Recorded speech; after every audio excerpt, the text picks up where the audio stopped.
სამახსოვრო ფოტო და გაწეული მუშაობის შეჯამება სიმბოლური სხდომით 2010 წლის მოწვევის საკრებულო მუშაობა დაასრულა. დეპუტატებმა ერთმანეთს მოთმინებისათვის ხმაურიანი განცხადებებისა თუ მიღწეული წარმატებებისათვის მადლობა გადაუხადეს. დღეს ჩვეული კრიტიკისა და ლექსიკონის გამოყენების გარეშე შეფასდა წარმატებული თუ წარუმატებელი ნაბიჯები. ჩვენ ძალიან მძიმე პერიოდში მოგვიწია მუშაობა, იცით თქვენ ის პოლიტიკური პერიპეტიები, რომელიც თელს ქვეყანაში იყო. ღირსება არ დაუკარგავს საკრებულოს არც ერთ წევრს. ჩვენ გქონდა ჟაბაასი, ჩვენ გქონდა დაპირისპირებას, მაგრამ ეს იყო ყველაფერი საქმიანი. გიორგი კითაძემ ღირსეულად გაუძლო იმ პერიპეტიებს, როდესაც მოხდა მისი გადარჩევა და ჩემი არჩევა.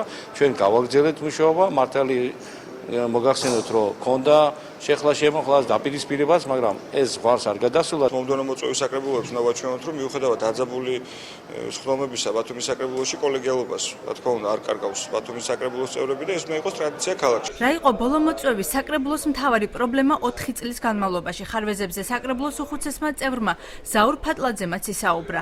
აღნიშნავს, რომ ხშირი იყო სახსრების აუთვისებლობის შემთხვევები, რაც პროექტების გაუმართავობით იყო გამოწვეული. იყო გარკვეული ნაკლანებები, რაც იმაში გამოიხატება, რომ მთელ ინფრასტრუქტურულ სამშენებლო ობიექტებზე ვერ ხდებოდა გამოყოფილი სახსრების ათვისება, თუმცა უნდა ითქვას, რომ ბევრი საკითხი, რომელიც საჭირო იყო ამ პრობლემის მოსაგვარებლად საკრებულო ამას აკეთებდა. ჯერ კიდევ მოქმედი საკრებულოს წევრი ვაჟა ვერულიძე აღნიშნავს, რომ წლებმა ვერც ბიუჯეტის დაგეგმვის პროცესი გაუმჯობესა და ვერც პროექტების დაბალი ხარისხი აღმოფხვრა, თუმცა შეიქმნა შიდა აუდიტის სამსახური, შედგა ავარიული სახლების გამაგრების პროექტი. ყველაზე გულდასაწყვეტი მისთვის ისაა, რომ დასაქმების პრობლემა გადაუჭრელი დარჩა. ამ საკრებულოში გრძნობდი, რომ ხარდაჭერა იყო, მაგრამ ვერ ხდებოდა მისი რეალიზაცია იმის გამო, რომ ნებართვა იყო საჭირო ცენტრალური ხელისუფლებისაგან, ასე რომ ამ კუთხით ვითარება იყო თანაბარი.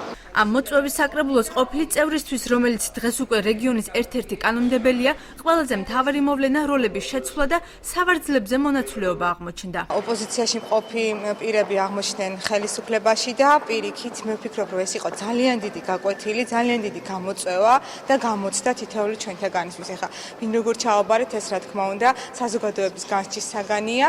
გამოსამშვიდობებელ სხდომას ყოფილი მერებიდან მხოლოდ ჯემალ ანანიძე ესწრებოდა. აღმოჩნდა, რომ ირაკლი ჩავლეიშვილმა ყოფილი ქალაქის თავებიდან ის მოიწვია, ვისთანაც თავმჯდომარის რანგში უმუშავია. რობერტ ჩხაიძის მოწვევის მისია კი აპარატს დააკისრა. იყო გარკვეული ხარვეზების, იყო პროგრესიც, მაგრამ თავარი ისაა, რომ უმეტეს შემთხვევაში საკრებულო მხარს უჭერდა მერის ინიციატივას და თავარი იყო ის, რომ მიუხედავად პოლიტიკური ცვლილებებისა, ყველას უნდა ამ ქალაქის აღშენებულობისათვის დაეჭირა მხარი. ჯერ კიდევ მოქმედ საკრებულოს უფლებამოსილება ოფიციალურად ახალი მოწვევის საკრებულოს პირველი შეკრებისთანავე შეუჩერდება.